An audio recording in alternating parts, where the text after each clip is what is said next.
गुरुर्विष्णू गुरुर्देवो महेश्वरः गुरुः साक्षात परब्रह्म तस्मै श्री गुरुवे नमः। आज गुरुपौर्णिमा विशेष दिन। गुरु आणि शिष्याचं नातं दृढ करण्यासाठी भारतीय सनातन हिंदू धर्मामध्ये ही संस्कृती खूप पूर्वांपार चालत आलेली आहे। श्री क्षेत्र नृसिंहवाडीमध्ये आज सर्व भाविक हे दत्तगुरूंना आपले गुरु मानत असून आणि हे शिष्य आपली कृतज्ञतापूर्वक दत्तगुरूंच्या चरणी अर्पण करण्याकरता हे भाविक आज या ठिकाणी जमलेले आहेत। अत्यंत उत्कृष्ट पद्धतीनं या ठिकाणी भाविक रांकेत शिस्ततेनं दर्शन घेत आहेत।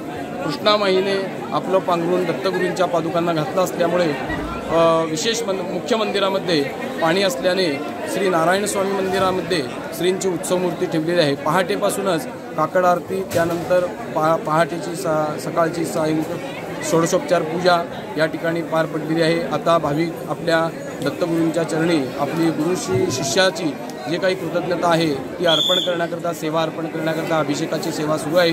12:30 वाजता मुख्य श्रींच्या उत्सव मूर्तीवर महापूजा सेवा होणार। दुपारी 3 ते 4 या वेळेत ओमान पंचसुक्ताचं पठण आहे। त्यानंतर सायंकाळी 7:30 वाजता धूप दीप आरती होऊन हिंदूकोटी हे आरती होणार आहे आणि असा हा सोहळा पार पडत आहे।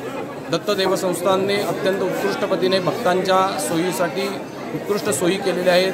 त्याचप्रमाणे ग्रामपंचायत नृसिंहवाडी यांनीही पार्किंगची व्यवस्था असेल, स्वच्छतागृहाची व्यवस्था असेल, ह्या सर्व व्यवस्था अत्यंत उत्कृष्ट पद्धतीने या ठिकाणी केलेला आहे।